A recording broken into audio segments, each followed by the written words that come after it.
자, 그러면서 우리 자격시험을 준비하는 회계 원리가 되기 때문에 거기에 맞지만요. 첫 번째, 시험적인 관점을. 자, 이번 시간에 이제 기본서 155페이지 매출 채권의 손상과 대손 봐봅시다.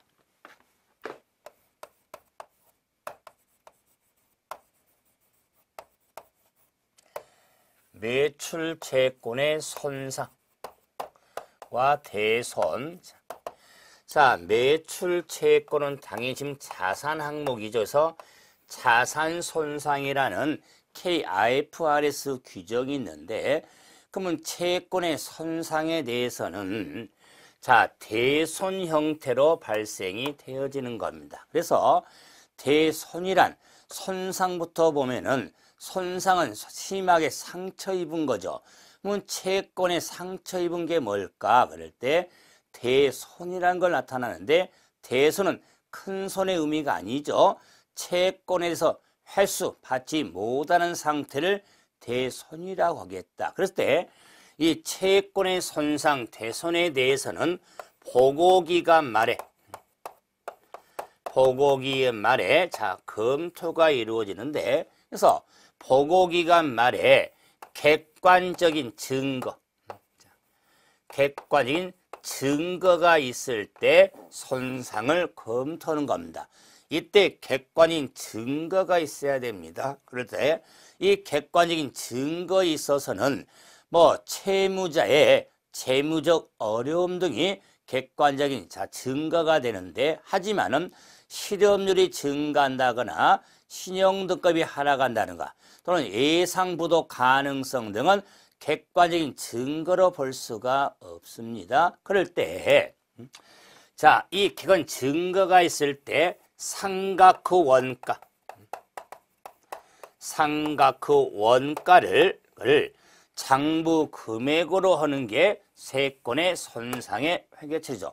그러면 상각후 원가는 채권 잔액에서 자, 채권에 회수 못하는 상태의 손상, 대손, 상각 또는 대손 충당의 금액을 차감한 금액을 상각후 원가로 정리가 되어지는 겁니다. 그랬을 때 자, 이 채권의 손상은 대손의 회계처리에 이루어지니까 이 채권에 대한 대손 회계처리를 바로 보고죠.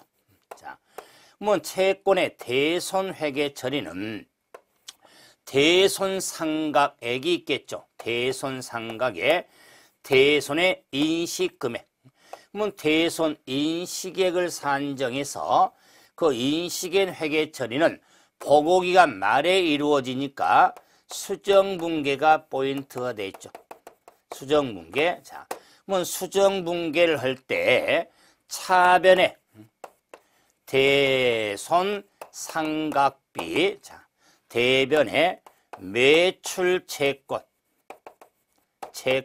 자, 또는 차변에 대손 상각비, 자, 상각비, 대변에 대손 충당금,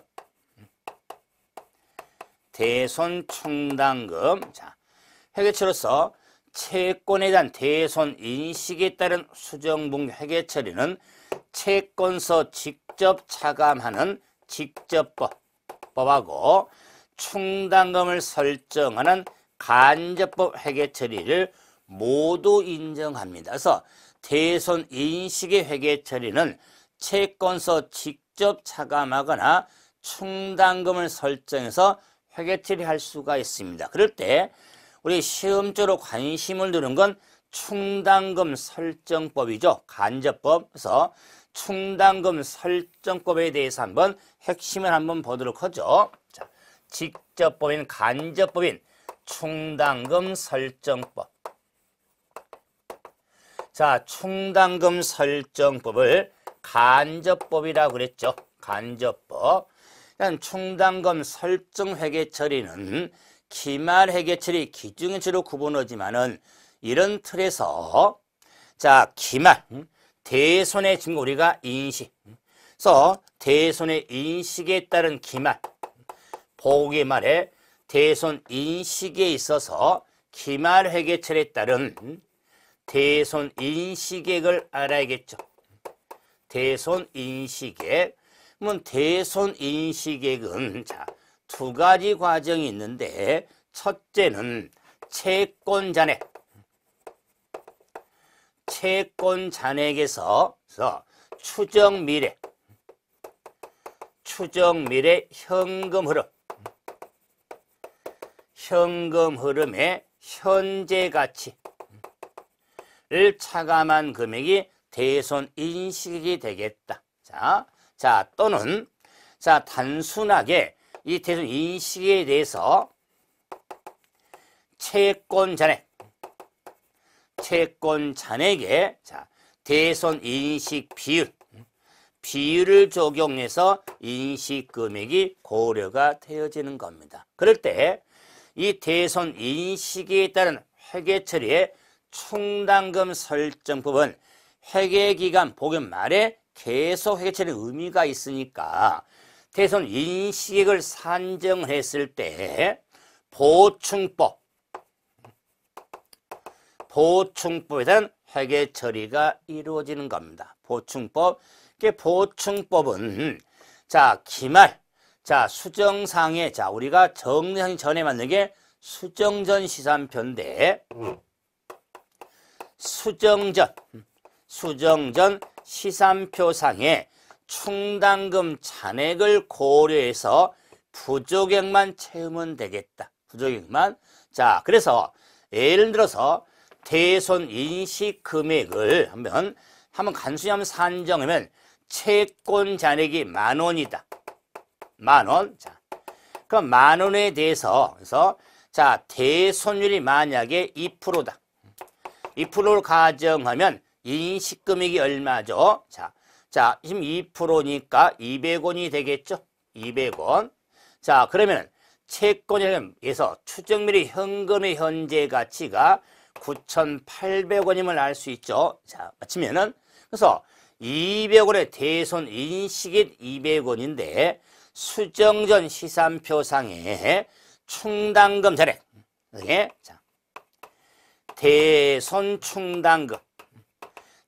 충당금의 잔액을 보니까 예를 들어서 그 잔액이 자, 200원에 지금 정리했으니까 만약에 50원일 경우하고 한번 500원.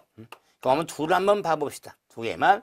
그럼 자, 수정전 잔액이 50원이었다면 보충법 의미가 되니까 자, 대손 상각비.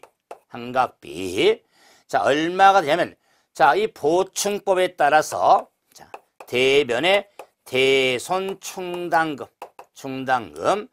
자, 200원이 인식액인데 50원 수정전 잔액이 있으니까 150원만 설정하면 되겠다. 그래서 200원이 되겠죠? 50원 잔액이 있으니까. 자, 그래서 이걸 일명 보충법이라고 하겠다. 그래서 수정전 시산표상의 충당금 잔액을 고려해서 보충법 회계 처리가 이루어지죠. 그런데 만약에 충당금 잔액이 500원이었다면 인식금액이 200원이니까 자, 부족 금액을 채우는 오히려 훨씬 남죠. 남는 금액에 대해서는 환입을 시킨 겁니다. 그래서 차변의 대손 충당금, 대변의 대손 충당금 환입. 근데 환입 금액이 얼마냐? 돌려서 집어넣은 금액이 200원이 필요한데 500원이 있으니까 300원은 돌려보내야겠죠? 집어넣어야겠죠? 그래서 차변의 대손 충당금 300원, 대변의 대손 충당금 환입 300원 이렇게 해서 대손 충당금 환입은 당기 손익 항목의 수익 항목이 되겠다. 자, 그럴 때 이 충당금 설정부에 이 충당금은 채권의 차감적 평가 계정에 해당이 되겠죠. 자, 평가 계정. 자, 그러면 이제는 이 기말의 회계처리에 따라서는 기중에 대손이 발생이 되더라. 발생. 자, 이 대손 발생은 다른 말로 채권이 제각이 되더라. 못 받게 되더라. 그 말이에요. 그러면 채권의 제각이 이루어지면 발생이 되면 대손충당금. 대손충당금. 자, 대손충당금에서 우선 상계.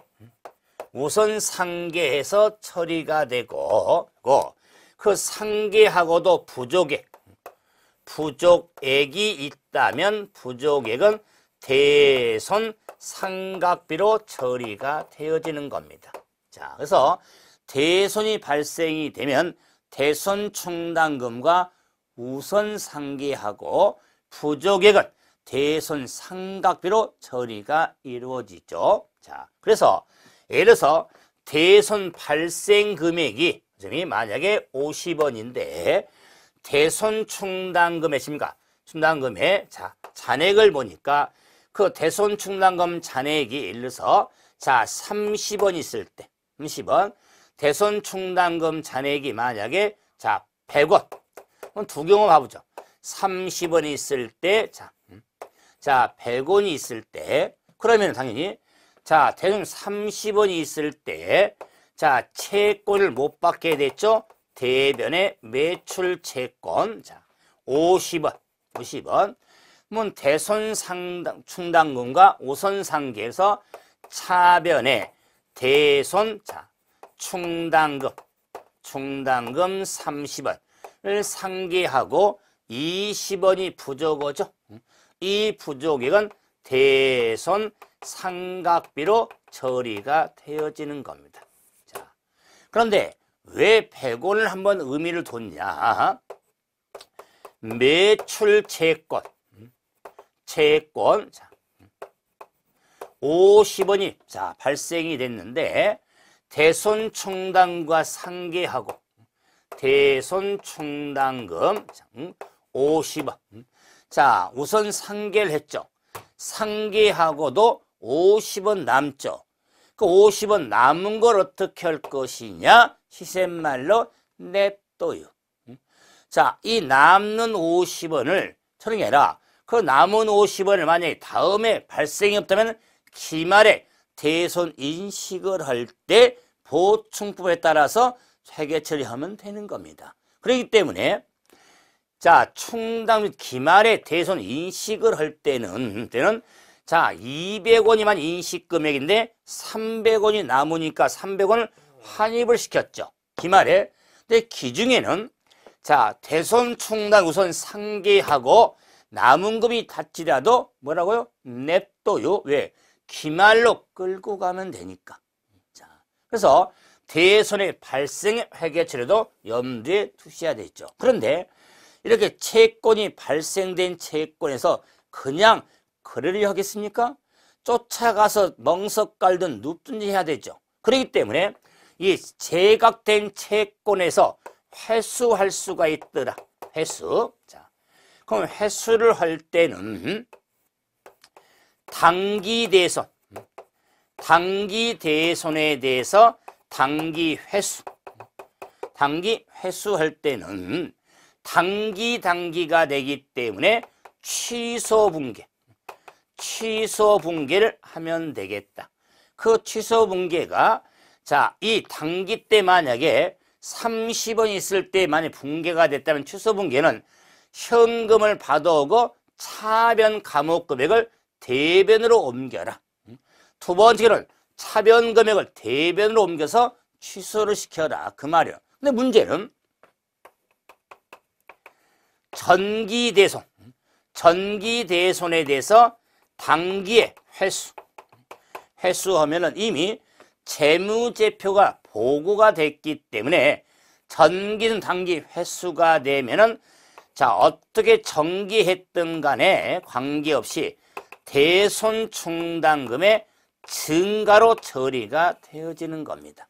그래서 지금 증가로 이루어지니까 만약 전년도 이렇게 이 두 경우를 만약에 회계 처리했다 할지라도 회수가 되면은 차변에 현금 50원, 대변에 대손 충당금 자 50원 이런 회계 처리가 이루어지는 겁니다. 그래서 기말의 대손 인식, 다음에 기중의 대손 발생 횟수 이 회계 처리 흐름을 볼 수가 있는데 그러면은 이건 시작에 불과합니다. 이런 회계 처리 흐름을 잡아놔서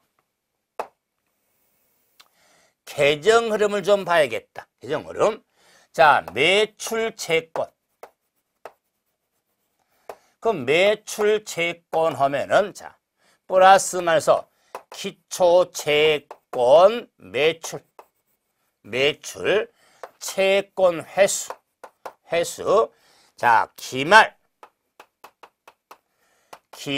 채권이 있겠다. 자, 이 기말 채권 잔액에 추정물의 현금 현재 가치를 고려해서 대손 인식이 되죠. 그럼 대손 인식이 되면은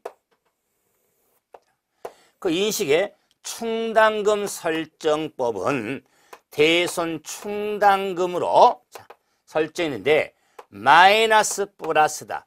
채권의 차감적 평가 개정이 되기 때문에 그래서 대손 충당금의 기초 금액은 차변에 대변이죠. 기초 금액은 대변에 대손이 있으니까 발생이 되면 차변에 대손이 발생이 되면 충당구선 상계하니까 차변이 되겠죠. 그 다음에 자 대손 상각에 따른 수익처를 회수하게 되면 채권 회수하게 되면은 단기분이든 전기분이든 자 충당금의 증가 의미를 가져오는 겁니다. 증가. 자 그러면서 자 기말 채권의 잔액의 충당금 설정 비율 등을 고려해서 충당금의 기말 금액이 나옵니다. 이 기말 금액이 나왔을 때 자 보충법이니까 대손 충당금으로 설정이 이루어지죠. 그래서 입고루가 되겠다. 자 그러므로 자 요 대손 충당금의 자 기말 금액은 대손 인식액이 되는 겁니다. 대손 인식액이 된다.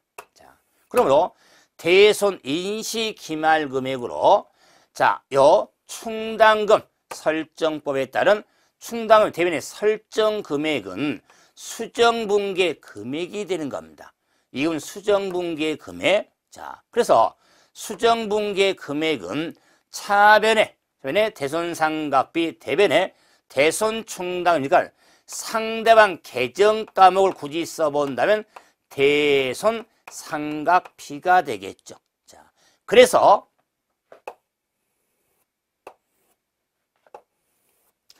자 재무상태표하고 포괄순이익계산서 재무상태표에 매출 채권 대손 충당금은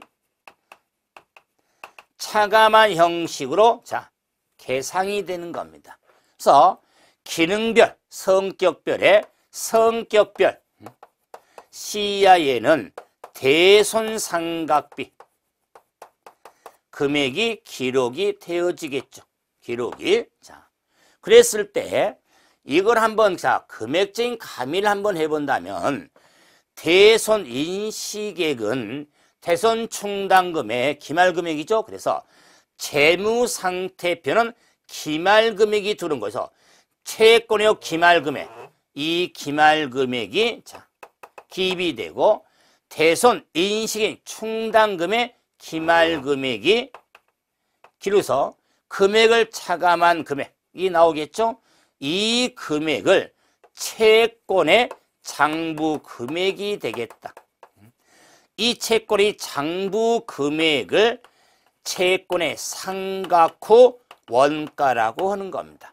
그러니까 자, 그래서 자 대손 충당금의 기말 금액은 대손 인식액이 된다는 게 포인트죠.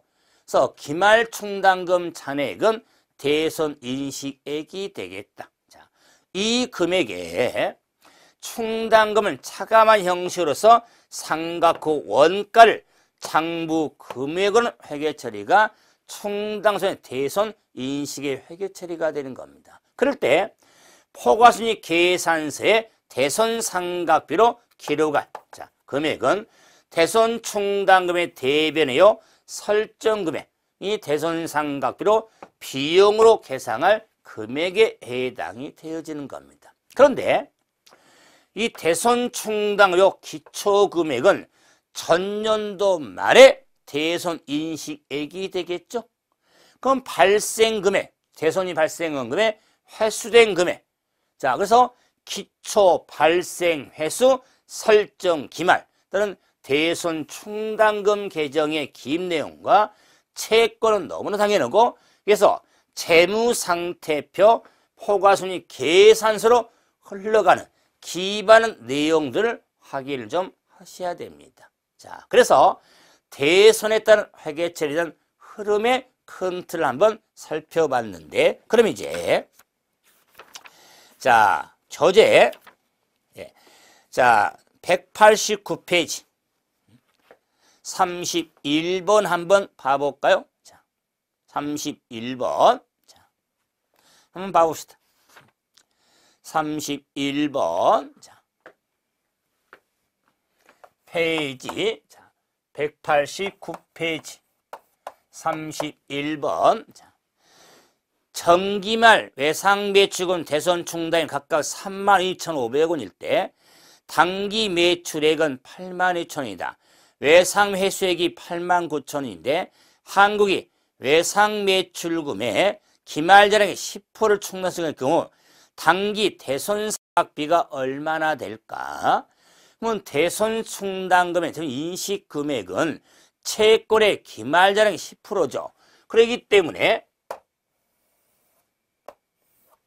자, 외상매출금 외상매출금 계정 플러스 마이너스에 자, 기말 이 채권 잔액을 구해야겠죠.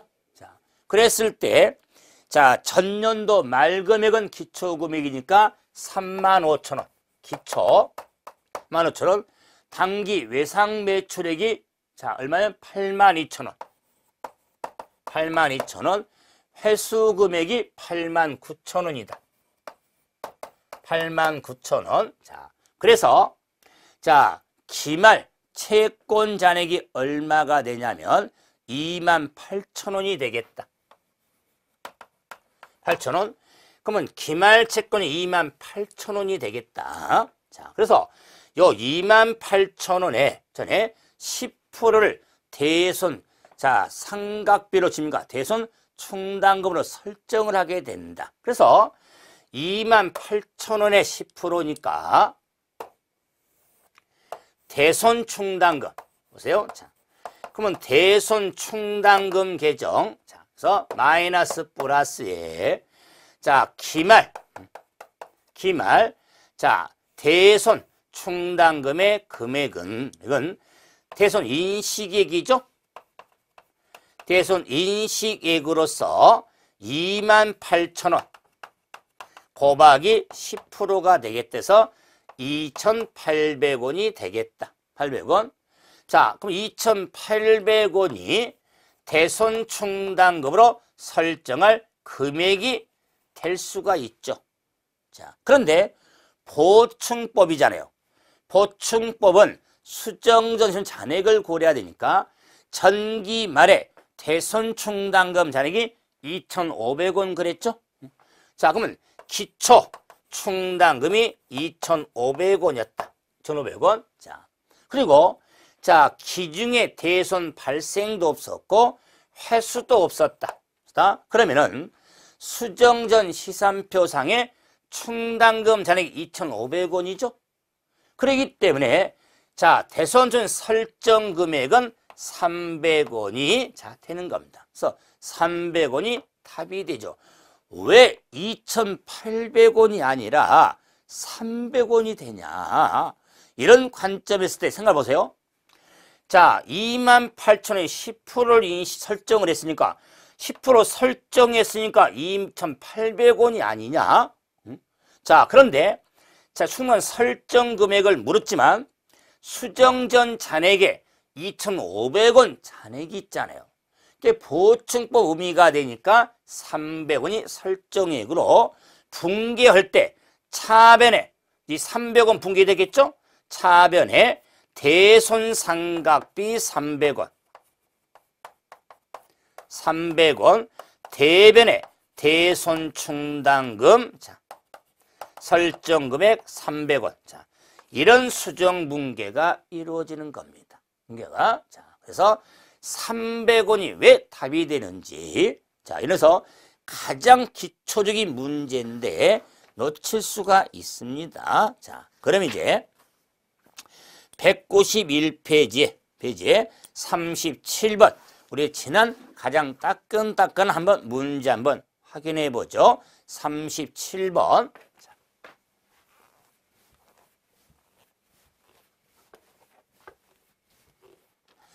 자, 문제는 자, 채권의 손상과 인식에서는 충당금 계정을 사용하죠. 수정법으로서 각각 자료 주어졌을 때 X1년도 대손상각비가 얼마인가 물어봤다. 자, 그러면은 X1년도 대손상각비를 물었으니까 191페이지 자, 문제 자, 지금 37번이었죠. 자, 이번에 그럼 X1년도 대손상각비를 좀 물었습니다. 자, 지금 정의하고 별의 두 가지를 하랍니다. 자, 그러면 대손충당금 마이너스 플러스에 자, 대손상각비로 계상할 금액은 계정으로는 상각비 자, 이게 얼마인가를 지금 물었다. 자, 그러면 자료에서 자, 전기 말에 예, 자, 기초적 X는 기초에 매축은 200만 원과 대손충당금 10만 원. 그러면 기초 충당금이 10만 원. 자, 자료가 주어졌다. 자, 그런데 X1년도 2월 달에 거래처 파산으로 20만 원이 대손이 확정이 됐다. 그러면 자, 먼저 정해입니다. 정상으로 풀어가는 방법. 정해에 대해서는 자, 20만 원 대손이 발생이 됐으니까 충당으로서 우선 상계하고 우선 자, 10만 원이 자, 발생이 됐으니까 상계하고 부족액은 대손 상각비로 10만 원 처리가 되죠. 처리가 되겠다. 자, 지금 정해로 하고 있습니다. 이렇게 붕괴하면 자, 이 정해에 따른 붕괴는 이렇게 되겠죠. 대변에 매출 채권 20만 원. 차변에 대손 충당금 10만 원. 10만 원. 상계하고 부족액은 대손 상각비 10만 원. 자, 이렇게 자, 붕괴가 이루어진 것. 자, 다음에 이제 자, 2월 달에 제거된 채권 중 8만 원을 현금 회수했죠? 자, 그럼 회수가 되면은 자, 8만 원 충당금의 증가. 자, 그래서 경우에 대해서 이 자, 충당금에서 비용 처리니까는 비용 처리 금액에서도 이렇게 8만 원이 회수가 됐죠. 자, 다음에 대손 상각비 금액에 자, 의미에서 자, 그런 결론 똑같습니다. 원래는 정해로 한다면 이럴 경우는 먼저 이제 비용 금액에서 이렇게 8만 원이 회수가 됐죠. 자, 그럼 이제는 자, 기말에 채권의 330에 3%를 충당을 설정하다. 그러면 기말 잔액은 이건 채권의 330의 3%. 그러면 330만 원. 자, 곱하기 3%니까 자, 99,000원이 되겠죠. 99,000원. 자, 있습니다. 그래서 99,000원이 되겠다. 자, 그래서 자, 이제 정의로 갑니다. 99,000원이 되기 때문에 대손 상각비 금액이 얼마나 되냐. 없어지고 8만 원이 되기 때문에 19,000원. 19,000원이 되겠다. 19,000원이 되겠죠. 자, 그러면은 자, 대손 상각비로 얼마냐? 19,000원이 돼야 될 텐데. 네. 자, 정의로 갔습니다. 그럴 때 대손 상각비로 기중에 다 발생이 됐을 때요. 10만 있어도 10만 원하고 자, 이 19,000원이 있기 때문에 대손 상각비 금액은 11만 9천원이 되는 겁니다. 11만 9천원이 된다. 자, 이게 지금 정해져서 10만 원하고 19,000원을 합해야 된다. 그 말이에요. 두 금의 합. 자, 근데 이제 정의를 알았다면 대손이 발생 때 충당과 상기하고 부적을 상각비로 처리하니까 상각비 차변 금액이 늘면 대변도 느니까 자, 별의 교재 해설대로 그럼 별의 하면은 흐름이 같아요. 네, 대손 충당금 그럼 자 마이너스 플러스에 기초 충당금 10만 원 대손이 발생된 금액이 20만 원 써버리자. 이게 별에다 그 말이에요. 논리는 안 맞아요. 플러스 금액이 10만 원인데 만 20만 시킬 수가 없거든요. 그런데 그 부조기를 상각비로 처리하니까 지금 상각비가 얼마냐? 대손 상각비를 물었기 때문에 네, 별에가 통하는 겁니다. 그러면서 회수 금액이 8만 원. 8만 원. 자, 그리고 기말 충당금이 99,000원. 330의 13%. 그렇죠? 이렇게 정리하면 29만 9천원에서 18만 원 빼니까 당연히 11만 9천원이 상각비가 나오면 아시죠? 그래서 이렇게 정의하고 별해가 이렇게 같게 나옵니다. 그래서 정의로 풀 수도 있고 별에도 풀 수 있으니까 여러분이 흐름을 잡아서 정리할 때 뭐가 더 쉬운지 이런 거 한번 생각해서 문제를 정리하시면 될 겁니다. 대손에 대해서도 올해 우리 시험에서 좀 느낌이 많이 되거든요. 좀 더 신경을 써서 했는데 매출 채권 계정, 대손 충당금 계정, 재무상태표, 포괄손익 계산서로 넘어가는 과정들의 정리를 잘 해주셔야 됩니다. 자, 이제 157페이지에 금융산의 인식과 측정에 한번 기본 틀을 보고 자 정리합시다.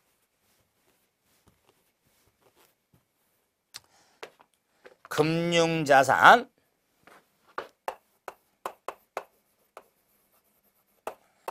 자산의 인식 자, 인식과 측정 자 거기에서는 먼저 이 금융자산의 분류를 봐야겠죠.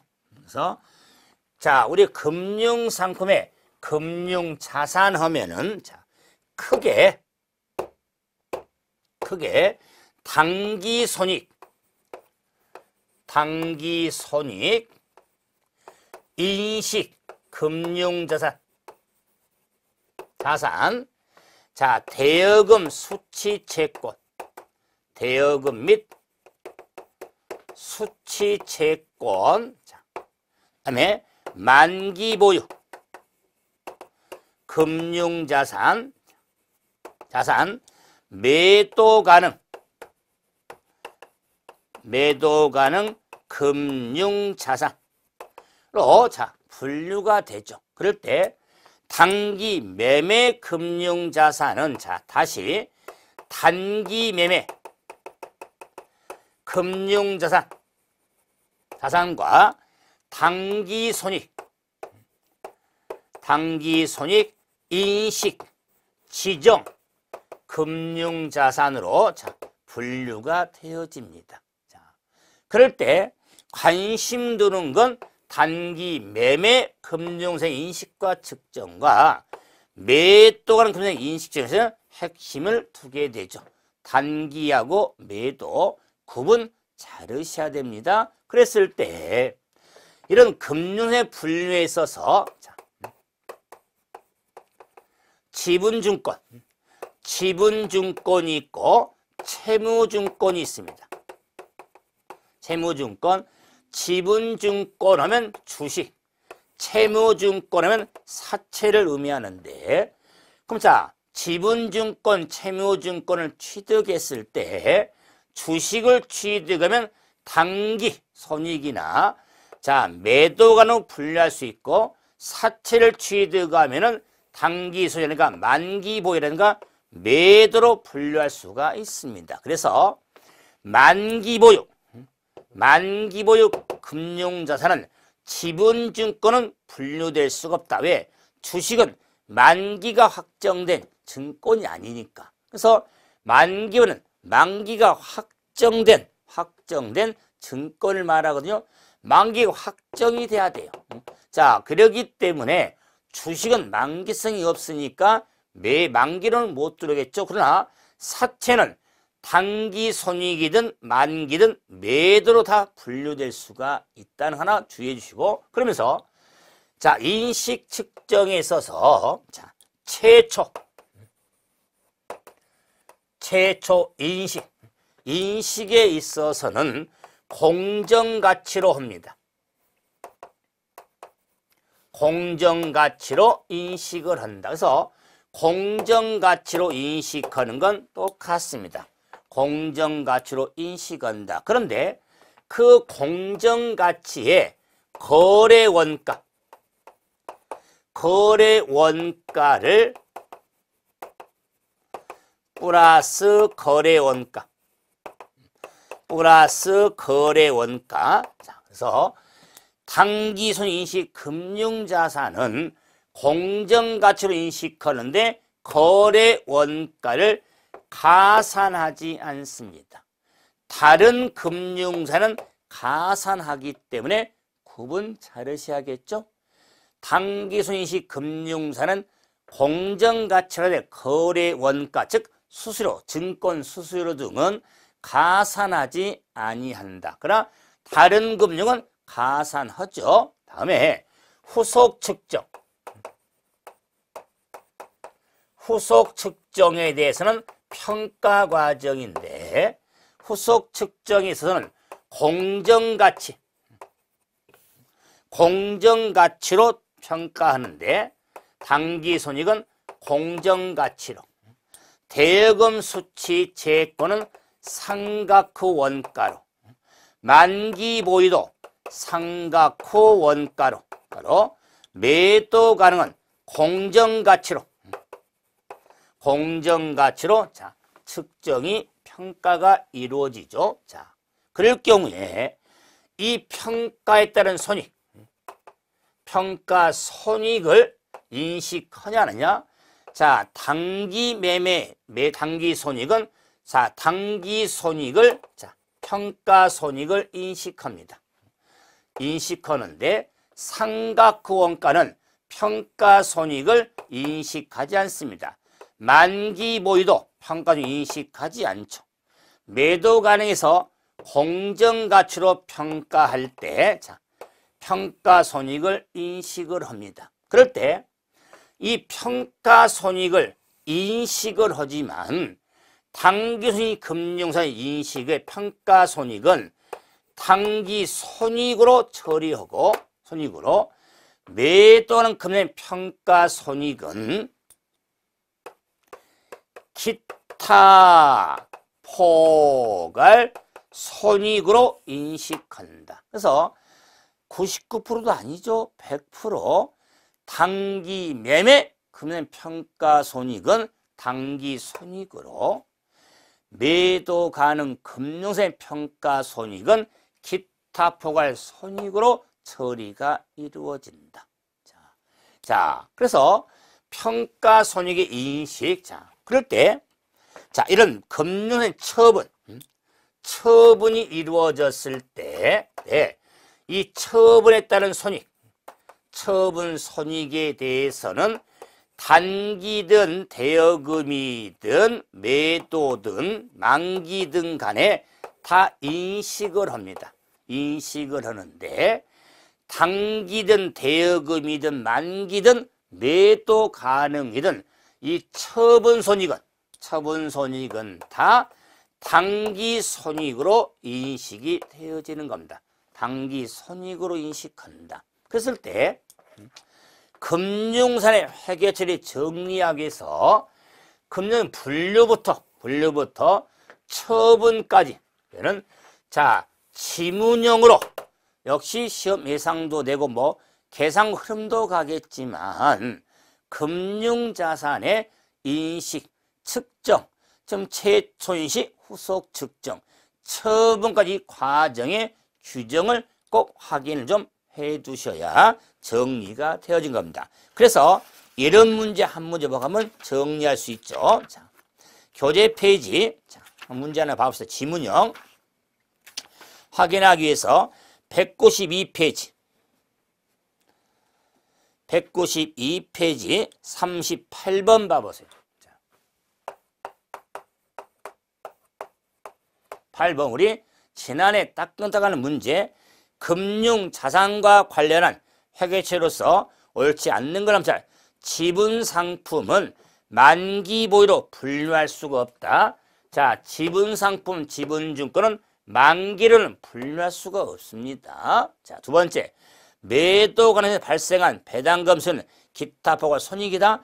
배당금 수령액은 단기 손익. 자, 정리 쉬워요. 그러나 매 회계는 지분상품은 공정가치로 측정하는 주식은 공정측정의 원칙입니다. 다음에 최초로 인식한 그 매도 가능은 이후에 단기 손익으로 재분류할 수가 없습니다. 정리했지만 최초 인식 이후에 만기 보유 금융사는 삼각후 원가로 측정하는 겁니다. 그래서 뭐 두 번째가 틀린 걸 또 확인하겠지만 이런 지문형을 한번 확인하는 게 유용성이 있습니다. 까지 정리하고 이제 다음 시간을 이 단기 손익 회계부터 본격적으로 회계처리 과정을 하도록 하죠.